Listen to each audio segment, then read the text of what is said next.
Poco a poco se empiezan a revelar secretos de lo que habría ocurrido con el grupo Wagner, este famoso grupo que logró realizar varios avances en materia de seguridad y sobre todo protegiendo a los ciudadanos de Gerson, del Donbass, por parte de Rusia. Era un brazo muy importante en las Fuerzas Armadas rusas en este ejercicio militar que se está realizando.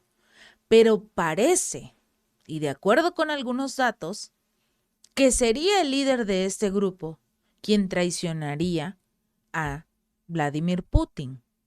Fue la única formación militar que se negó a firmar un contrato con el Ministerio de Defensa ruso poco antes, de hecho, de que se lanzara su insurrección la semana pasada.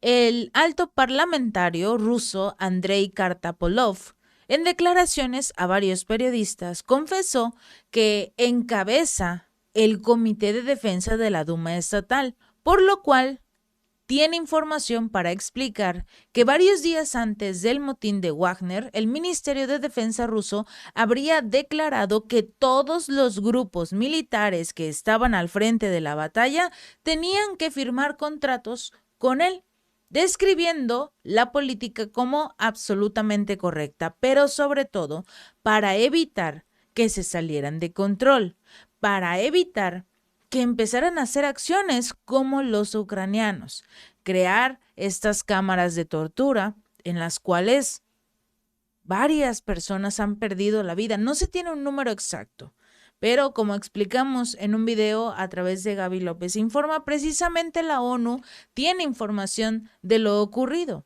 Ha documentado este tipo de casos de tortura y desaparición forzada, pero como son los ucranianos quienes están realizando estas acciones, se quedan absolutamente callados. Y por ello, principalmente, empezaron a buscar la manera de que estos grupos militares que se ofrecieron como tal a hacerle frente al conflicto contra Ucrania no se salieran de control, no empezaran a realizar actos que pongan en riesgo la vida de civiles y buscaban como tal también una seguridad para los miembros militares y sobre todo para tener una idea de quiénes están al frente de la batalla. Todos, todos los grupos militares, excepto Wagner, cumplieron con la firma del acuerdo. Aparte de ese señor Prigozhin, que se negó rotundamente a seguir las órdenes del Ministerio de Defensa. Y esto tiene una historia previa, porque ya habrían varios videos a través de las redes sociales de Prigozhin donde decía que no les entregaban armamento, que no tenían tanques, que no tenían municiones, que los tenían en condiciones deplorables. ¿Qué pasó? El presidente Vladimir Putin salió rápidamente a decir no es posible que eso esté ocurriendo, entreguen armas, entreguen recursos, todo. Putin se encargó de armar al grupo Wagner, a darles absolutamente todo lo que pedían. Y por ello, porque eran los rusos, era el gobierno de Vladimir Putin el que estaba entregando el armamento, tenían que firmar un contrato, como en las famosas empresas outsourcing. Tienen al Ministerio de Defensa, ellos contratan a estos grupos para realizar este ejercicio militar, pero quería hacerlo de forma libre, sin tener no una correa, pero por lo menos sí la directriz, las condiciones de realizar ciertas acciones, que no andaran completamente libres. Y en este caso el grupo Wagner no quiso. Él deseaba continuar siendo este grupo sin deberle nada a nadie, sin seguir las órdenes de nadie más que avanzar en la batalla. Las autoridades rusas le dijeron al grupo que ya no estaría involucrado en la campaña militar en Ucrania si no firmaba un contrato.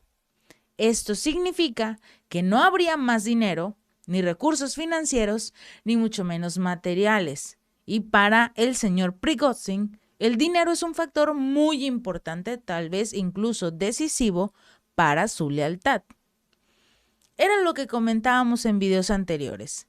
Precisamente Vladimir Putin utilizó esta movida para no atacar al grupo Wagner en específico. Incluso quizás pensó que el grupo Wagner sería el que se mantendría firme a su lado, porque Prigozhin era su conocido, su amigo.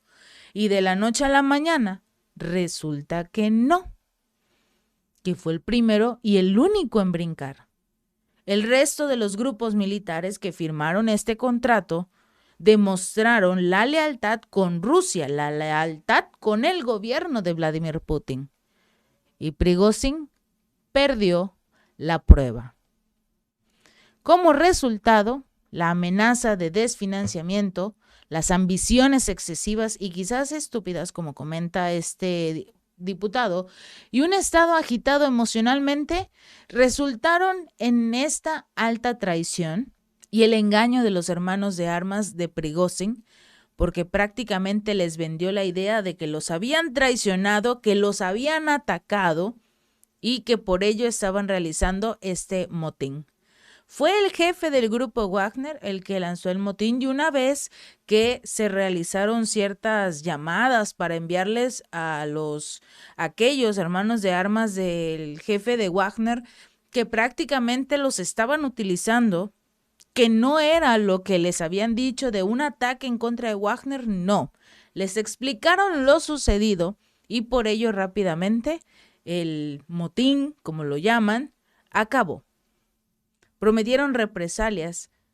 Lo único que consiguió prácticamente Prigozhin fue garantías de seguridad por parte del gobierno ruso, como parte de los acuerdos que negoció con el presidente de Bielorrusia, Alexander Lukashenko, para que le dieran la oportunidad de entrar a este país y que lo dejaran en paz. Porque una vez que traicionas, obviamente las cosas se iban a complicar para él, sobre todo porque lo más probable y lo que la mayoría exigió fue que acabara en prisión.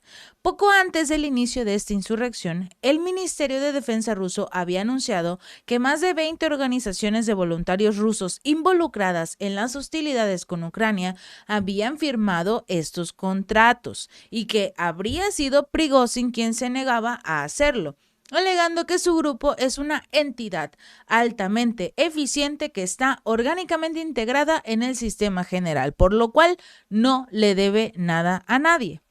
Y el presidente ruso Vladimir Putin más adelante reveló que el grupo Wagner dependía totalmente de la financiación estatal, mientras que el propio Prigozhin había ganado miles de millones de rublos a través de contratos de catering con los militares.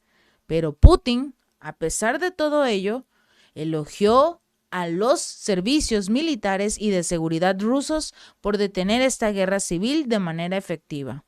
Y dijo que la revuelta, como motivada por intereses personales y como una traición al pueblo, a los hermanos de armas que luchan en el frente, solo demostraron eso, la deslealtad de Prigozhin.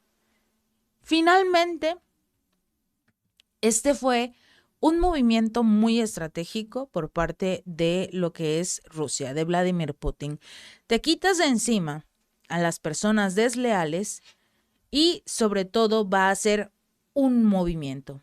Con aquellos militares que firmaron el contrato del grupo Wagner, ya sin Prigozhin al frente, aquellos militares que quedaron, que continuaron o que querían continuar con el conflicto militar, defender a su país, ellos se van a mover precisamente a Bielorrusia. Algunos. Todas estas armas que está implementando Rusia en Bielorrusia, en su país vecino, los están colocando estratégicamente cerca de Kiev. Es muy probable que este movimiento sea fundamental para el fin del conflicto militar. Esperemos que las cosas resulten bien, sobre todo ahora que ya no se tiene ningún traidor en casa.